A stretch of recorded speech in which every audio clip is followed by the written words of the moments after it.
سلامونه درنو دوستانو، خدای دې وکړي چې ټول برک روغ یاست. دغه د بخیر سره د امریکا د ډیویلارشي پروسه شروع شوه. ټول ملګري چې څو غواړي دغه پروسې ته ثبت نام وکړي او د راتلونکي کال لپاره چې د 2025 کال دی، کال 2023 دی، خو دغه لارشي پروسه د 2025 کال لپاره ده. نو ثبت نام ټوله طریقه ان شاء الله زه په دغه ویډیو کې تاسو ته په ساده پښتو سره تشریح کوم. تاسو له موږ سره پاتې شئ، دغه ویډیو تر پایه پورې وګورئ ترڅو وکولای شئ چې د ثبت نام دغه طریقه زده کړئ او د خپل ځان لپاره، د خپل فامیل، د خپل ملګرو لپاره وکولای شئ ثبت نام وکړئ. راځئ له موږ سره پاتې شئ دغه ویډیو تر پایه. یو ځل بیا سلامونه درنو ملګرو، راځو د ثبت نام پروسه شروع کوو چې څنګه کولای شو د امریکا ډیوی لاټري ته یا د گرین کارت لاټري ورته ویل کیږي، دغه ته څنګه کولای شو اپلای وکړو، د کوم لینک لاري کوم ډول دغه پروسه مختزي ټول په ډیر ساده شکل در سره زه شریکوم. راځو په لومړي سر کې ګوګل کروم ته چې زه خو دلته په لیپټاپ کې تاسو ته د دې په خاطر ثبت نام کوم ترڅو دلته تاسو ته ټول اپشن او ټول پوښتنې مکمل ښکار شي او زه تاسو ته تشریح کوم. خو تاسو کولای شئ د ټلیفون لارې هم ثبت نام وکړئ او که څوک غواړي د لیپټاپ لارې وکړي، لیپټاپ لارې هم کېږي، کومه خبره نشته. راځو دلته لیکو ډي وی پروګرام. دلته څنګه چې ډیوی ولیکي زیاتره وخت دغه خپل راخلی، خو تاسو کولای شئ که چیرته نه راخسته dvprogram.state.gov 2025 دا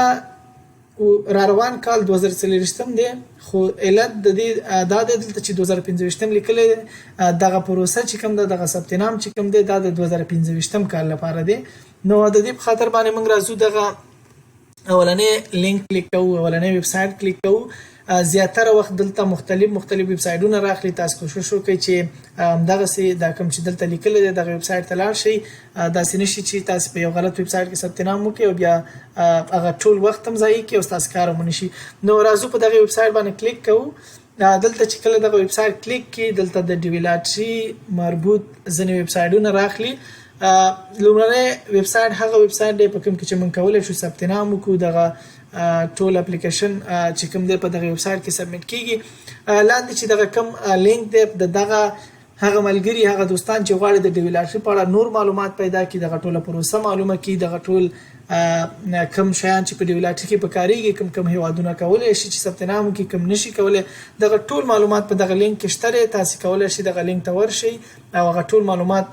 ترلاسه کړئ. نو موږ راځو ثبت نام کوو. د ثبت نام لپاره په دغه لینک باندې کلیک کوو. دغه نوې صفحه چې خلاص شوله، دلته یو ځل بیا مخکې مې یادونه وکړه چې په هغه تیر لینک هم تاسو کولای شئ د ډیویلارشي په اړه کومې لارښوونې او کوم معلومات چې ترلاسه کړئ او که چېرته څوک غواړي چې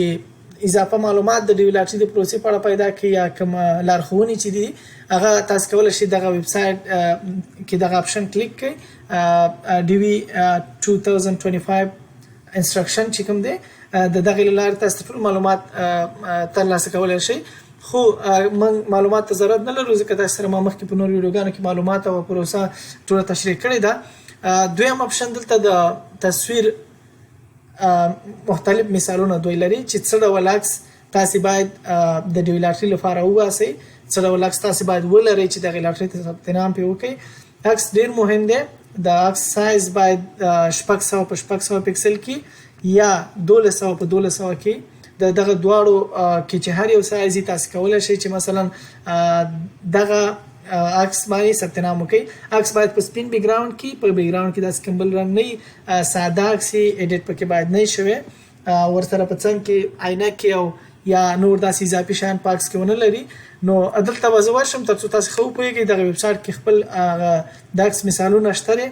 عکسونه شته، طریقه شته، تاسو کولای شئ دلته وګورئ. دغه عکسونه هغه ورکړی دی، تاسو باید دغه عکسونه ولرئ کوم چې دغه صفحه باندې تاسو ته ښکاري.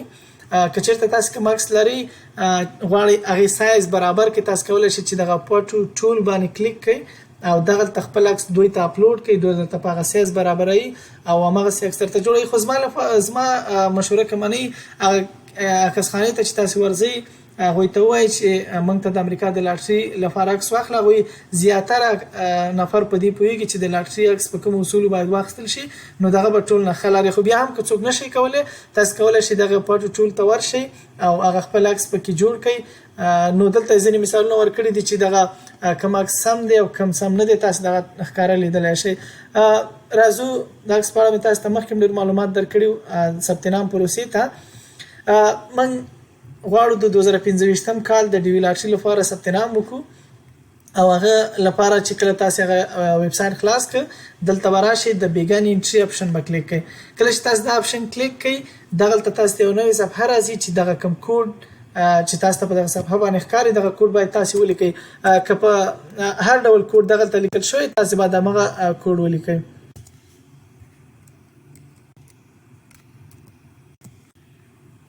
دا به سبمیټ کړئ. کله چې تاسو هغه سبمیټ کړ، دلته تاسو ته ځینې پوښتنې او ځینې معلومات چې تاسو ضرورت لري تاسو ورکړئ. د هغې په اړه زه تاسو ته یو لنډ معلومات درکوم، بیا هغه فورم تاسو ته زه ډکوم چې تر څو تاسو وکولی شئ چې ښه پرې وپوهېږئ. راځو دلته اولنۍ پوښتنه، اولنۍ معلومات چې تاسو نه غواړي، تاسو دلته نوم او تخلص غواړي. زیاتره زموږ ملګري په دې کې غلطېږي، ځکه په افغانستان کې موږ اول په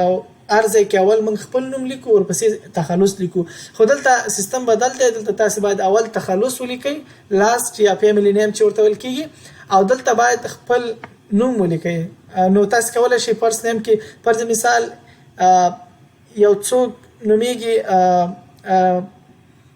محمد صافی، تاسو راځئ دلته باید صافی ولیکئ، ځکه تخلص باید اول ولیکل شي. دلته باید تاسو دغه نوم محمد ولیکئ. که چېرته یو څوک منځنی نوم لري، تاسو کولی شئ دلته هغه خپل نوم ولیکئ. که نه لري، تاسو دغه نو میډل نیم اپشن استعمالولی شئ. دویمه پوښتنه د جینډر یا ستاسو نه دا پوښتنه کوي چې نارینه یا زنانه یاست، نو تاسو کولی شئ څه رقم چې ستاسو جینډر یا همغسې دغه پوښتنه ځوابولی شئ. درېیمه پوښتنه ستاسو د تولد تاریخ یا د زیږیدنې نیټه ده، چې دا کې زموږ ډېر ملګري غلطېږي، اکثر وخت غلطۍ کوي. بیا چې کله انتخاب شي په دغه پروسه کې، نو دوی بیا د ډېر غټ مشکل سره مخ وي، دوی بیا نشي کولی خپل کیس مخ ته ویسي. ښه خبره دا ده هغه څوک چې غواړي دقیق ثبت نام وکړي، د ټولو نه دقیق باید په خپل نوم او د تولد په تاریخ کې دې کې باید ډېر دقیق اوسي. نو دلته تاسو ډېر کوشش وکړئ چې هغه تاریخ ولیکئ کوم چې ستاسو په پاسپورت یا تذکره کې لیکل شوی. دغلته په څلورمه پوښتنه کې باید تاسو هغه ښار ولیکئ، کوم ښار کې چې تاسو پیدا شوي یاست، کوم ولایت کې یا کوم ولسوالۍ کې چې تاسو پیدا شوي یاست، دغه ټول باید ولیکئ. پنځمه پوښتنه هغه هیواد کوم کې چې تاسو پیدا شوي یاست هغه لیکل کېږي. شپږمه پوښتنه دلته یو څه نه څه ځینې وخت کې اپډیټ راځي، نو دغه صفحه ما اوس ولیدله، زه به دغه معلومات ولولم بیا تر څو تاسو ته صحیح معلومات درکړم.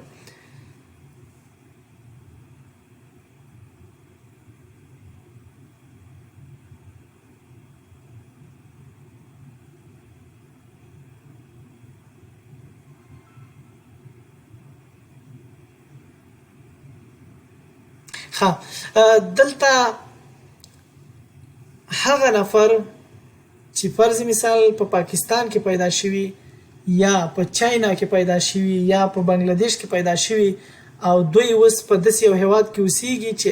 دغه هیوادونو نومونه چې ما کړل، دوی نشي کولی ډي وي لاټري ته ثبت نام وکړي. اوس فرض مثال یو نفر په پاکستان کې پیدا شوی دی، اوس په اروپا کې اوسېږي، په یو اروپایي هیواد کې یا په سعودي عربستان کې اوسېږي او د هغې اسناد لري، نو دا نشي کولی چې ثبت نام وکړي، ځکه پاکستان نشي کولی دغه پروسه کې ثبت نام وکړي. خو یعنی دا اوس په سعودي عربستان کې دی اوسېږي، دا په دوبۍ کې اوسېږي، دا په اروپا کې اوسېږي، خو دا بیا هم نشي کولی ثبت نام وکړي. نو دغه زموږ لپاره مهم نه دی چې موږ ځواب کوو. هغه افغانان ورونه چې په افغانستان کې دي یا د افغانستان نه بهر دي، موږ ټول کولی شو ثبت نام وکړو، ځکه د افغانستان خلک کولی شي دغه پروسې ته ثبت نام وکړي او دغه پروسه کې شامل شي.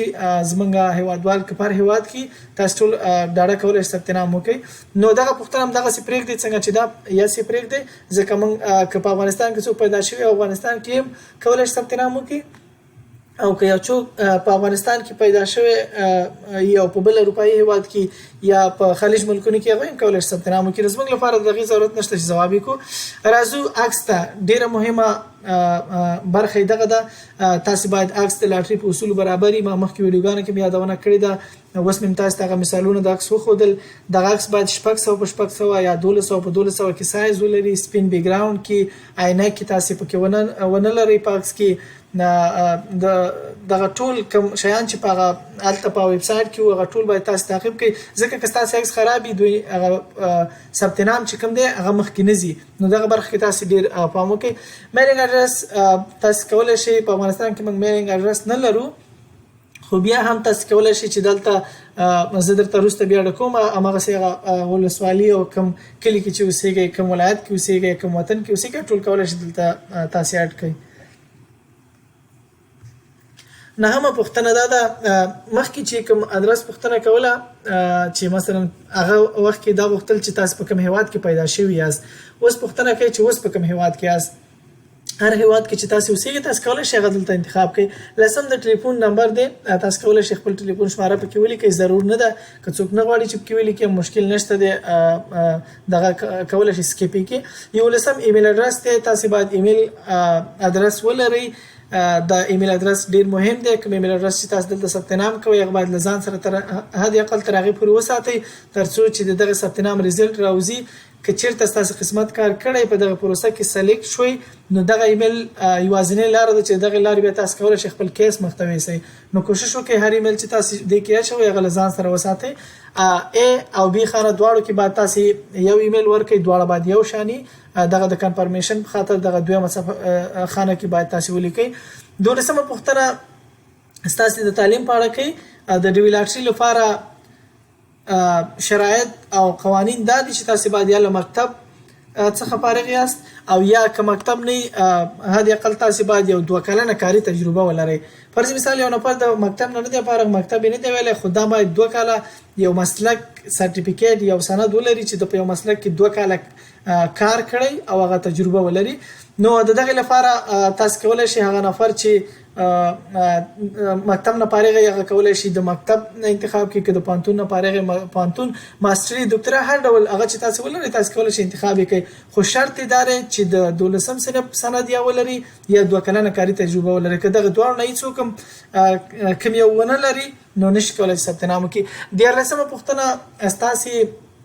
نه دا کوي چې آیا تاسو واده کړی دی، مجرد یاست، که واده مو کړی دی میرمن مو په افغانستان کې ده او بخې په امریکا کې ده یا د امریکا نه بهر ده. نو هغه نفر چې واده نه دی کړی تاسو کولای شئ اولنی اپشن انتخاب کړئ انمیرډ، بیغمه. که چا واده کړی د هغې لپاره 2 پوښتنې دي، تاسو 2 اپشن لرئ. یو اپشن دا دی چا چې واده کړی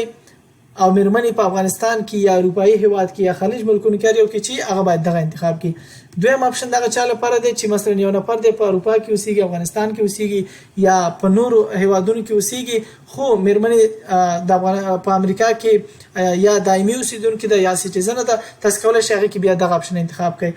دغه نور اپشنونه هغه څوک چې طلاق شوي، کونډ شوي، هغوی کولای شي دغه انتخاب کړي. خو زه راځم مجرد انتخابو او بخې دلته باید دا خو تاسو ته تشریح کول، خو زه به دا وروسته ټول ډکوم تاسو ته. 14مه پوښتنه دا ده چې آیا که تاسو واده کړی څومره بچیان لرئ؟ تاسو کولای شئ صرف دلته عدد ولیکئ، 1 2 هر څومره بچیان چې تاسو لرئ تاسو ولیکئ. نو راځم زه دا فورم تاسو ته ډکوم، دا ستاسو تشریح خاطر ترڅو تاسو خو پوهیږئ، ځکه زیات ملګري له ما نه غوښتنه کوي چې زه ورته ثبت نام وکړم. پروسه ډېره ساده ده. دغه ویډیو له ځان سره وساتئ، تاسو کولای شئ ځان ته په خپله ثبت نام وکړئ هر کال د خپل فامیل د غړو لپاره، د خپل ملګرو دوستانو لپاره. نو تاسو کولای شئ دغه ویډیو نه استفاده وکړئ. زه راځم تاسو ته یو یادونه کوم، که چېرته تاسو غواړئ د ډیوی لاټري مربوط نور معلومات ترلاسه کړئ، تاسو کولای شئ دغه زموږ د ملګري او دوست محمد صافي د یوټیوب چینل دی چې زه به تاسو ته دلته سرچ کړم، محمد صافي تاسو ډېری پیژنې کولای شئ دغه په چینل باندې زما ویډیوګانې وګورئ دغه چینل ورسره سبسکرایب کړئ هر وخت دغه ویډیوګانې تاسو کتلی شئ کوم معلومات چې موږ د خپل دوستانو سره شریکو تاسو کولای شئ هغه دلته وګورئ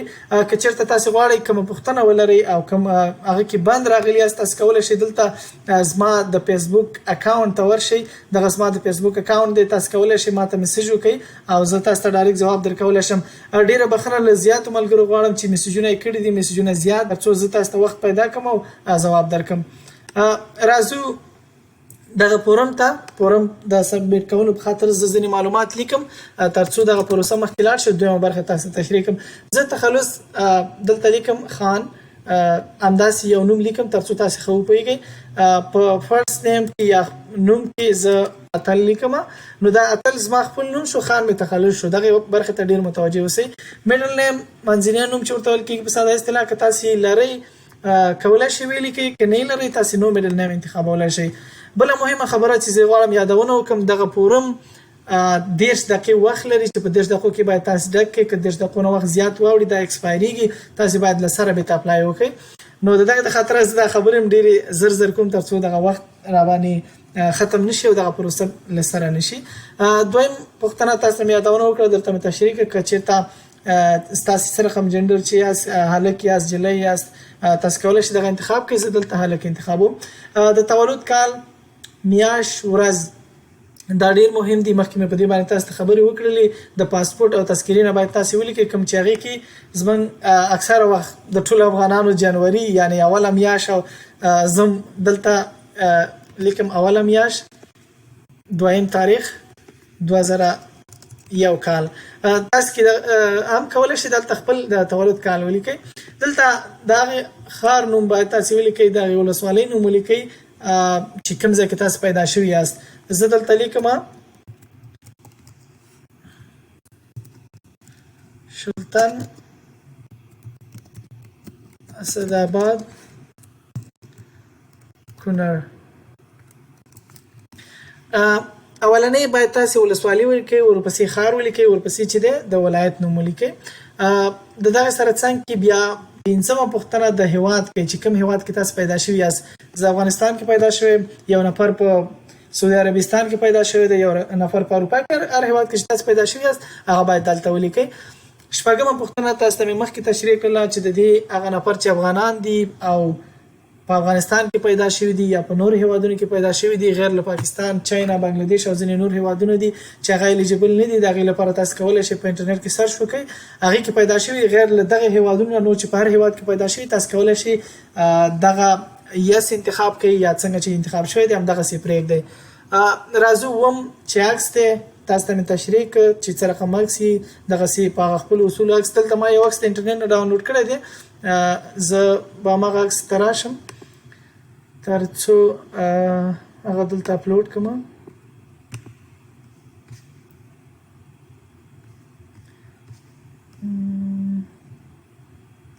دغه عکس دی دا به زه وفان کړم دغه یو عکس ما د انټرنیټ نه ډاونلوډ کړ تر څو تاسو وکولی شئ هغه طریقه تاسو ته معلومه شي څنګه عکس اپلوډ کیږي نو دغسې عکس باید تاسو کله چې عکس خراب وي تاسو ته دلته ښکاره لیکي چې دغه عکس په اصولو او یا هغه څه رقم چې د عکس سایز دی په هغې برابر نه دی نو هغه بیا مخکې نه ځي راځو دلته میلینګ اډرس ته ځینې خلک دغه هغه کې ډېرې پوښتنې لري میلینګ اډرس تاسو کولی شئ همغه پاس چې کوم ځای کې چې تاسو اوسیږئ چې موږ د خپل وطن لپاره مکمل داسې میلینګ اډرس نه لرو نو دلته تاسو د خپل ولسوالۍ او د ښار نوم لیکلی شئ وبښئ دغه ښار نوم دغلته لاین 1 کې ما زموږ د ولسوالۍ یا د کلي نوم ولیکه کلی خو زموږ شلتن دی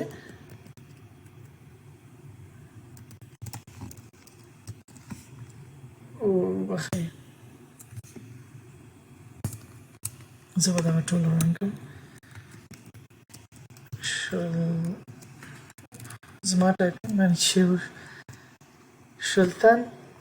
شیګل به ولیکم صحیح شو سیټي یا ټاون کې تاسو لیکلی شئ اسداباد د کونړ دپاره هر ولایت کې چې تاسو یاست هر ښار چې تاسو کولی شئ هغه پکې ولیکئ ښه دلته به زه یوه یادونه وکړم چې دغه د ولسوالۍ نوم اډرسوان دلته په امریکا کې خو هغه درس بدلی خو تاسو کولای شئ دلته صرف په اډرسوان کې یو د خپل کلی نوم ولیکئ دغه ما غلط کړی دی خپل کلی نوم په اډرسوان کې ولیکئ په سیټي کې چې سی کې دغه خانه کې تاسو ضرورت نه لري چې ولیکئ سیټي کې تاسو د ښار نوم ولیکئ ډیسټریکټ کې تاسو ولیکئ د ولسوالۍ نوم یا فرض مثال د کلی نوم هم لیکل شي ډیر مهم نه دی خو ښه خبره ده چې ولیکل شي پوسټل کوډ یا زیپ کوډ د هر ځای لپاره خپل زیپ کوډ د کونړ لپاره زیپ کوډ 3001 دی تاسو چې د هر ولایت یاست د هر ښار یاست تاسو کولای شئ په انټرنیټ کې سرچ وکړئ چې دغه ځای زیپ کوډ کوم دی ډیر ضرور نه دی ځکه دوی په دې پوهیږي چې په افغانستان کې دغه د اډرس سیستم نشته نو ښه خبره ده چې یو عمومي زیپ کوډ دغه ولایت پیدا کړئ هغه پکې ولیکئ کنټري کې زه افغانستان لیکم ستاسو میلینګ اډرس چې د هر ځای تاسو کولای شئ هغه میلینګ اډرس پکې ولیکئ راځو دلته نهمه پوښتنه تاسو نه دا کوي چې تاسو په کم هیواد کې اوسېږئ نو زه ورته افغانستان انتخابوم که څوک په هر یو هیوادونو کې اوسېږي که په استرالیا کې اوسېږي که په دوبۍ کې اوسېږي سعودي عربستان کې اوسېږي هر ځای کې چې اوسېږي تاسو کولی شئ انتخاب کړئ زه افغانستان انتخابوم راځم لسمې پوښتنې ته لسمه پوښتنه د ټلیفون د شمارې په اړه ده که چېرته تاسو غواړئ د ټلیفون شماره پکې ورکړئ ښه خبره ده که تاسو د ټلیفون شماره نه لرئ او غواړئ چې ورې نه کوئ مشکل نشته دی تاسو کولی شئ دغه صفحه سکیپ کړئ دغسې د یو ټلیفون شماره ده ما د ځانه لیکلې ده همدغه کې مې اډ کړه راځو بل ایمیل اډرس ته مخکې مې یادونه وکړه چې دا د ټول نه مهم دی ایمیل اډرس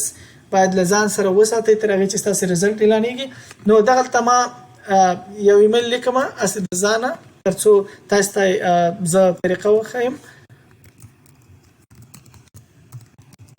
دغه ما یو ایمیل ولیکه تاسو دې کې کولی شئ خپل ایمیل ولیکئ نو دغه ایمیل چې پاس خانه کې تاسو ولیکو عیناً همغه ایمیل به یو شان دلته په دې خانه کې ولیکئ